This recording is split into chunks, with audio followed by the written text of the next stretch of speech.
Hello Crucible constituents, and welcome to the next KeyForge video.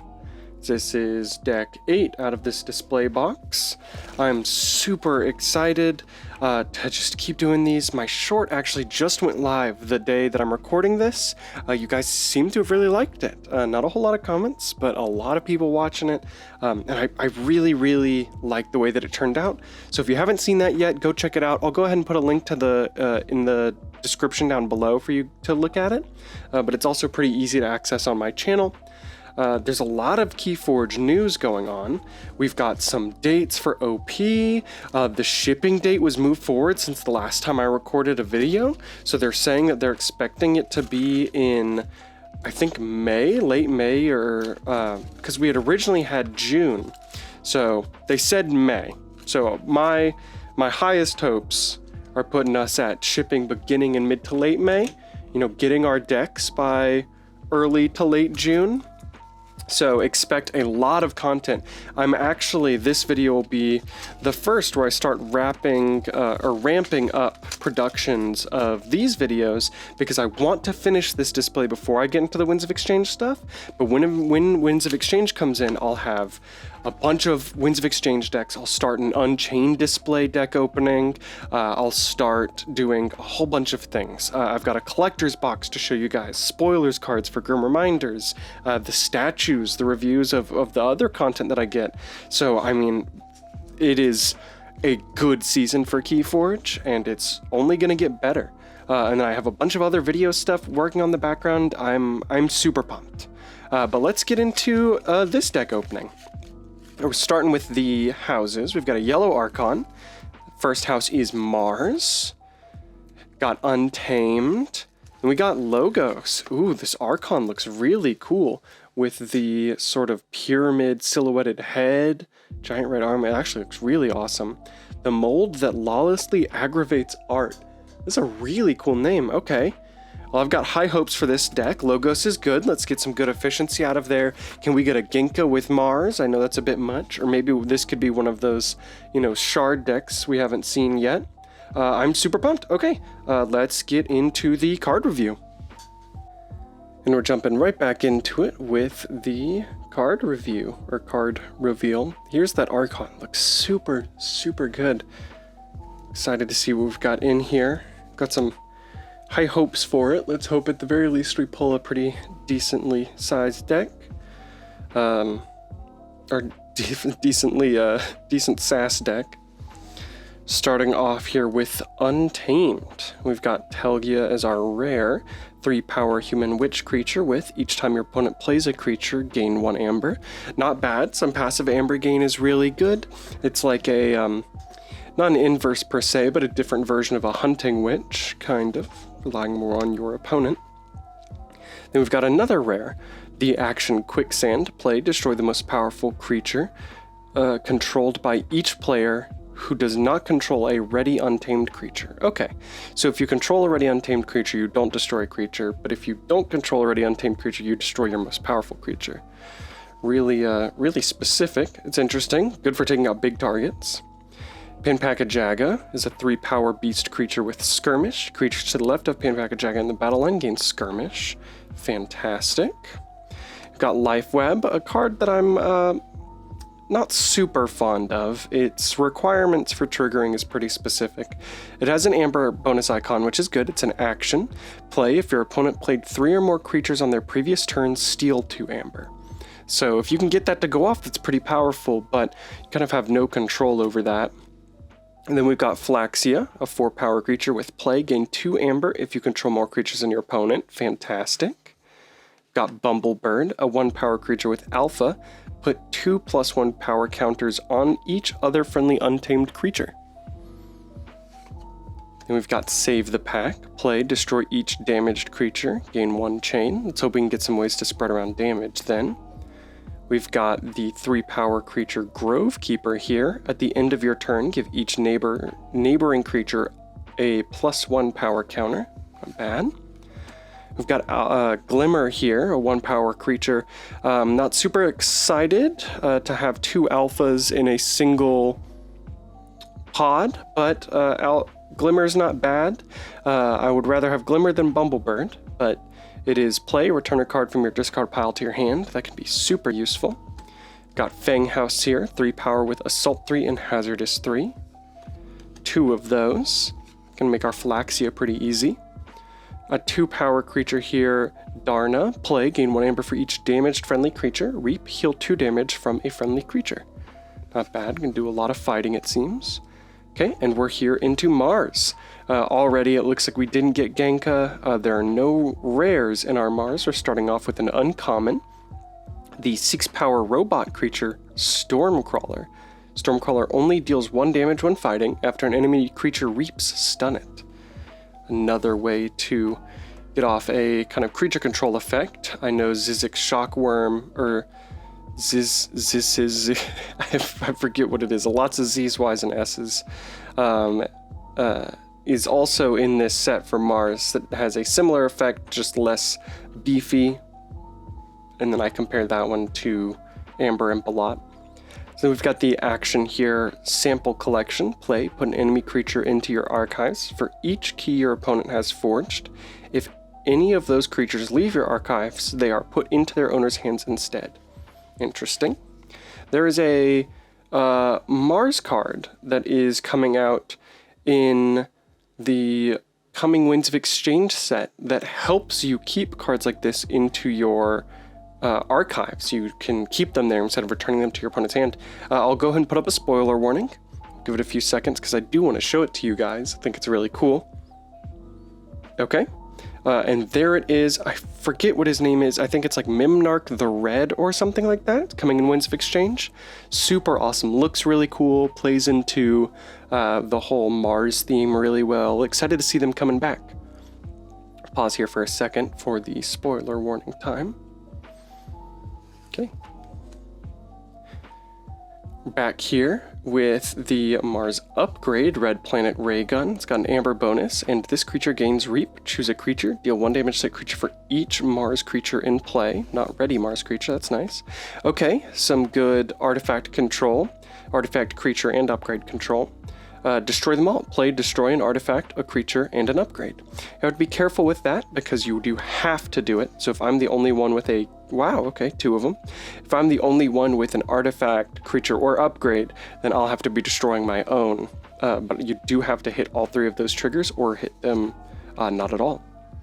We've got Combat Pheromones here. The artifact, Omni, sacrifice Combat Pheromones. You may use up to 2 other Mars cards this turn. Ah, there he is. Zizix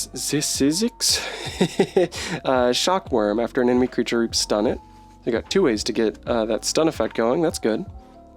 Then we've got the 3 power creature Visium Think Drone. Reap. You may archive a friendly creature or artifact from play. Not bad. That could actually help us with the destroy them all. If we have another creature in play we really want to keep safe, or another artifact we really don't want to destroy, we could Reap with Visium Think Drone, protect them. Then we've got Tixel Beam Buckler, a fantastic creature control creature.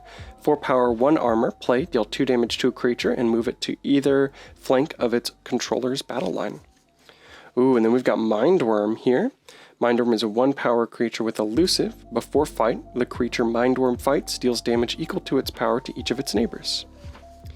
Oh, and then we've got some decent Amber control here in Mars with Mars Needs Amber. It's got an Amber bonus on it, and play each damaged enemy non-Mars creature captures 1 from their own side. We haven't seen a whole lot of ways to do specifically damage. There was that Tixel Beam Buckler just there, and then that 1 stun creature only does 1 damage, so it's an interesting way to go about it. Next here we have the 3 power creature Glixel Proliferator. If Glixel Proliferator is on a flank, archive a Mars card from your discard pile. Okay, and then we are here into Logos, starting off with an upgrade, Transportation Sandals. It's got an Amber bonus on it, and this creature gains action. Swap this creature with another friendly creature in the battle line. You may use that other creature this turn. Not bad. So some out-of-house plays, some interesting battle line position switching. Then we've got another rare in Logos with the action Master the Theory. It's got an Amber bonus on it, and play. If there are no friendly creatures in play, you may archive a card from each enemy for each enemy creature. Interesting. So This deck kind of works against itself in a lot of ways. Untamed really seems to want to have creatures, has a lot of creatures. You want them hurt, you want them healing, you want them out there so that Flaxia can happen. And then Mars has the double destroy them alls, which might target my own creatures, as well as a bunch of ways to archive our own creatures or fight them off. And then Logos, immediately second card in here, wants us to basically have no creatures so that we can archive a bunch of cards from our hand. Interesting. Then we've got a good artifact here with Seismo Entangler, some creature control, action, choose a house. During your opponent's next turn, creatures of the chosen house cannot be used to reap. Jargoggle is a 2-power creature with elusive. Play, put a card from your hand face down under Jargoggle, destroyed. If it is your turn, play the card under Jargoggle, otherwise archive that card. This is really interesting. It causes some interesting efficiency. I actually really like this card. Jargoggle is like in one of my favorite decks, and there's some certain action cards that you can stick under it because you just don't want to play them at that moment, or you don't care when you play them and you want the Amber bonus, and it kind of lets you draw, especially since almost all of the time I'm putting an out of house card under him just to get another draw on a Logos turn, or whatever efficiency you can get out of it. And push comes to shove, it gets played or it goes into your archives free to pull whenever you want. Then we've got the Brain Eater here, a 6-power creature with, after a creature is destroyed fighting Brain Eater, draw a card. We've got the ZYX Researcher here, play, archive the top card of your deck or the top card of your discard pile. Very good recursion. Got a Wild Wormhole. It's an Amber bonus on it. Play the top card of your deck. Got Titan Mechanic here. Some interesting ways to decrease key cost. It's a 6-power creature with, while Titan Mechanic is on a flank, each key costs -1. 2 of those. Then we've got the action Poke. Play, deal 1 damage to an enemy creature. If this damage destroys that creature, draw a card. So some interesting efficiency if we can get it to go off. If not, that damage could turn into a capture with Mars Needs Amber or something else down the line. Ooh, Helperbot is a phenomenal Logos card. It's going to help us a lot. It's a 1-power creature with you may play 1 non-Logos card this turn. Interesting. Wish Poke said any creature, because then I could play Helperbot, play something else, play Poke, get Helperbot into my archives. Oh, especially with an Archimedes. Okay, interesting. So these last couple cards in Logos have been very meaningful. Archimedes is a 2-power creature with elusive, and each of Archimedes' neighbors gains destroyed, archive this creature. Very powerful recursion from that. I have a deck with 3 Helperbots and an Archimedes, amongst a bunch of other things that I really, really like. So that combo is one I know of fondly. Okay, it's super interesting. It clearly kind of clashes against itself in some ways, so we'll see what it comes out as. I think I like the Logos a lot. Maybe we'll see some pieces of efficiency or other effects that can help us kind of fine-tune how we craft our hands for this deck. I will be right back with the breakdown. And we're here with the deck breakdown. This is the mold that Lawlessly aggravates art. Still love that name. Not a phenomenal deck. We have the individual piles here. Expected Amber, nope.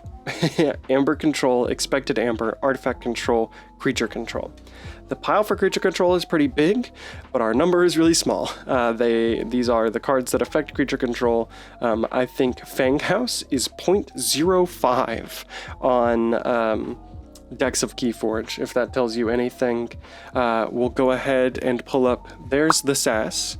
56, it's not doing super well. We've got another deck here that has basically no Amber control. It's where the -3 in meta comes from, and rightfully so. We've got 2 Amber control cards that are pretty situational. And then we've got some big anti-synergy. Let's see what that is from exactly. We've got the multiple alphas with Wild Wormhole, because Wild Wormhole can't play Glimmer or Bumblebird. It's also, I've got dangerous plays with things such as Save the Pack. Then we've also got anti-synergy between Glimmer and Bumblebird themselves, because they're alpha. Then Master of Theory is negative, because I have a high total creature power and a high creature count. So it seems to be the main anti-synergy things here. It seems reasonable. The highest SAS among them is Logos, which makes sense. A lot of efficiency. The highest rated card from Logos is Helper Bot. Then we've got Mars. So Logos is at 21 SAS. Mars is at 20. Untamed is at 18. Something about the Age of Ascension Untamed. I just feel like it's always bringing down these Age of Ascension decks, which really stinks because you can get some really powerful stuff from Untamed and Age of Ascension. But not me, it seems. Maybe that just means it's coming down the future. But here is our extras and counts. So go ahead and put that up. We've got 9 bonus amber on the cards, which means that if we cycle through our entire deck, we can get a key and a half, which kind of stinks.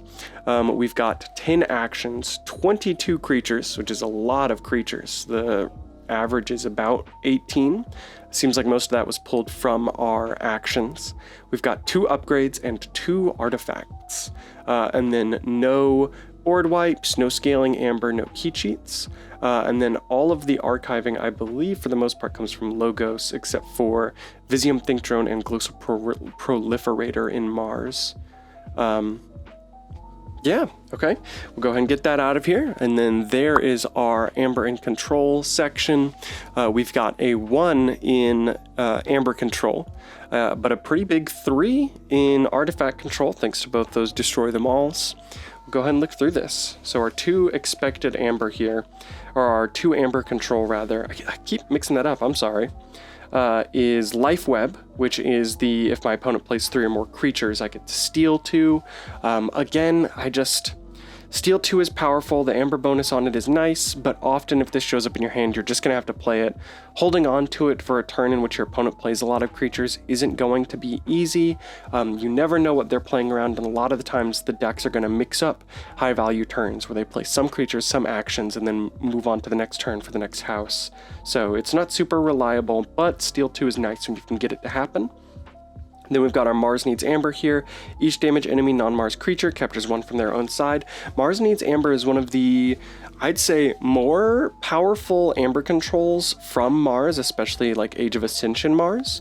The only problem is that we don't have a whole lot of ways in this deck to proc that damage. So if we had shadows in here and we had things like Whistling Darts, this would be phenomenal. If we could just ping damage across the board, or if we had something like Carpet Flotsam, or I'll put it up on the screen now. There's another Mars damage card that just deals 3 damage to everybody, I believe. Something Fumes? I'm not sure, but I will put it up so you can see it now. That is all of our Amber Control. Then we're into Expected Amber here. Our weakest expected amber is coming from Titan Mechanic due to it lowering the cost of keys. Have to be careful about its positioning though, because our opponent can take advantage of that as well. Especially need to know if our opponent has key cheats, because if they can creature control Titan Mechanic onto a flank, or heaven forbid Titan Mechanic on both flanks, and then key cheat, that could be really damaging. Our next expected amber is from Darna, who gains 1 amber for each damaged friendly creature when she enters play. I have to do a lot of fighting to get that off. Unfortunately, Fanghouse works against Darna pretty specifically, because if Fanghouse ever takes damage outside of like action-based damage or maybe upgrade-based damage, if Fanghouse ever takes damage from fighting, Fanghouse will die, because the Assault 3 just kind of ensures that if the creature Fanghouse is fighting doesn't die, then it has more than 3 power. And then lastly, we've got Telgia here, 3 power creature. Each time your opponent plays a creature, gain 1 amber. That's pretty nice. I don't think we have an insane amount of creature protection, maybe a few cards. So not a great, there isn't a great way to keep Telgia on the board, but if we can play it right and hopefully position her well in the battle line, maybe she'll stay around for a turn or 2, get us some more amber. And then Phylaxia is our highest. We have a lot of creatures, so it's going to be pretty easy to get Phylaxia to go off, and we'll gain 2 amber if we control more creatures than our opponent. So nothing crazy, a total of about 16 expected amber in this deck, which is fine. It puts us, a little over 3 keys if we can get everything to pop off. We do need those other effects because, as I said earlier, the bonus amber only accounts for about 9 of that. We're in the artifact control here. We already knew what was here. It's both of the destroy them alls. Destroy an artifact, a creature, and an upgrade. It's a good card. Something early that's just destroy an artifact or an upgrade in specific. If you're going against certain Star Alliance houses, being able to just destroy upgrades could be pretty handy, especially stuff with teleporter platform if you can't get the upgrade off of the creature, or it could kind of work its way around a ward if an opponent has like a force field upgrade on a particular creature. And then we're here with the creature control. First two are our Fang houses, just 3 power creatures with Assault and Hazardous. Then we've got here Poke, which is just deal 1 damage to an enemy creature, and if it destroys it, we get some draw. Mindworm, which before fight, the creature Mindworm fights, deals damage equal to its power to its neighbors. Really good for fighting into taunt targets. Then we've got our Zizix Shockworm. After an enemy creature reaps, stun it. Then we've got our Stormcrawler, which is just a bigger, different Zizix Shockworm. After an enemy creature, stun it, but it's got 6 power, 1 armor, and it only deals 1 damage when fighting, which is another good way to get that Mars Needs Amber to go off, as well as Red Planet Raygun here, which is Reap, choose a creature, deal 1 damage to that creature for each Mars creature you have in play, which can add up pretty big. I'll do a Mars creature count really quick, actually, just to see how big that number can get. We've got Glixel Proliferator, Mindworm, Stormcrawler, Tixel Beambuckler, Visium Think Drone, and Zizix Shockworm. So that's 1, 2, 3, 4, 5, 6. Double check that. Yeah, so that could be up to 6 damage. That's pretty good. That can take care of some big targets. Then we've got Destroy each damaged creature, gain 1 chain. This is from Save the Pack. Then the Tixel Beambuckler, play, deal 2 damage to a creature, and move it to either flank of its controller's battle line. And we've got Quicksand, destroy the most powerful creature controlled by each player who does not control a ready untamed creature. So hopefully we want to draw into this after we've had an untamed turn that we were able to sustain on the board. Maybe we could keep something like Glimmer or Fang House around. Those are targets that our opponent probably won't want to get rid of or be able to get rid of super quickly. And then we could use our Quicksand on a later turn to destroy something big from our opponent. More creature control from Seismo Entangler, the artifact action. Choose a house. During your opponent's next turn, creatures of the chosen house cannot be used to reap. Some good anti-reap stuff. Repeatable. It's nice to have artifacts like that. And then lastly, we've got Sample Collection. Play, put an enemy creature into your archives for each key your opponent has forged. If any of these creatures leaves your archives, they're put into their owner's hand instead. It's a good creature control card. The archives are a great place to lock things away. We don't have a whole lot of ways, or a crazy number of ways to archive our own stuff in a specific or effective way, so this could come in handy. It's also a great card to play from behind, and I feel like with this lower SAS, we will often get to that point where we're still kind of handcrafting when our opponent's at their second key. So this could be, you know, some free 2-card or 2 creature removal, which wouldn't be bad. And then last thing, we'll go ahead and get that out of the way, is the speed and board. Got that right there. So the speed is nice. It's a 6.3 that is all Logos cards, and then the Save the Pack actually is a negative 0.5 just because it gives 1 chain, but the rest of our efficiency comes out of Logos, which makes sense. Got an 88 board power, which isn't bad. The actually highest power here is from Aggravates, which I think just giving that skirmish to everybody to the left of it on the board is pretty huge. Then we've got some decent recursion with Archimedes. Oh, we have a lot of ways that we archive our stuff. So the Sample Collection actually kind of works against us in that sense, because we've got the Archimedes, we've got a couple of other things, Master of Theory, Jargul, Zizix Researcher, or ZYX Researcher. So there's a bunch of stuff, but our recursion comes with Archimedes, Glixel Proliferator, ZYX Researcher, and Glimmer. Our only creature protection is Grove Keeper, is the creature that gives +1 counters to its neighbors. Then our disruption is with Telgia, the disruption being that they might not want to play creatures if they're giving us an amber for it. And then our other is Panpakajaga, which is just affecting the board state, giving that skirmish, and Transportation Sandals, which kind of shifts around the battle line, lets us use things out of house with a pretty strange upgrade. But yeah, that is everything. Not a super crazy deck. I'm still looking forward. I'll try and do a low SAS game with one of my friends, maybe see what I can't pull out of it. I feel like there's a lot of like hidden gems in decks like this. There are certain combos that you won't think of, and at the very least it gets my brain turning a little bit more. So I love playing those low SAS games if me and my friend are able to fit in some extra games between our higher SAS, more competitive stuff. But thank you guys so much for watching. Stay tuned. You're probably going to see a lot more videos from me coming real soon and in the distant future. I hope everybody has a great rest of your day. And as a good friend Zach Armstrong always says, don't forget that the most important part of KeyForge is the person sitting across the table. You guys have a great rest of your day.